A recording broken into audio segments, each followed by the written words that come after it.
రైతు సోదరులకు మంత్రి తుమ్మల నాగేశ్వరరావు సంక్రాంతి శుభాకాంక్షలు తెలిపారు. రఘునాథపాలెం రైతులు ఎంతో కాలంగా చూస్తున్న మంచుకొండ ఎత్తిపోతల పథకం ప్రారంభోత్సవానికి రైతులు తరలి రావాలని పిలుపునిచ్చారు. ఉమ్మడి ఖమ్మం జిల్లాలో సాగునీటి ప్రాజెక్టులు నిర్మాణం చేసే భాగ్యం తనకు దక్కడం పట్ల మంత్రి తుమ్మల హర్షం వ్యక్తం చేశారు. రైతు సోదరులందరికీ సంక్రాంతి శుభాకాంక్షలు. సంక్రాంతి పండుగ రైతుల పండుగ.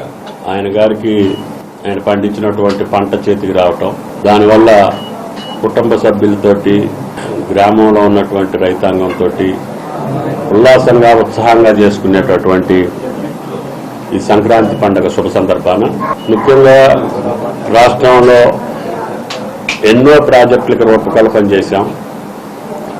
అవన్నీ కూడా ఒక్కొక్కటి పూర్తయి రైతుల కళ్లల్లో ఆనందాన్ని నింపుతున్నాయి. అందుట్లో ఖమ్మం జిల్లాకు సంబంధించి ఆ రోజు నల్గొండ జిల్లాకే పరిమితమైనటువంటి ఎత్తిపోతల పథకాలని ఆనాటి కాడా మినిస్టర్గా జానారెడ్డి, ఇరిగేషన్ మినిస్టర్గా నేను, ఎన్టీ రామారావు గారిని ఒప్పించి ఎగువ భాగంలో ఉన్నటువంటి ప్రాంతానికి కృష్ణా జలాలు ఇవ్వటం జరిగింది.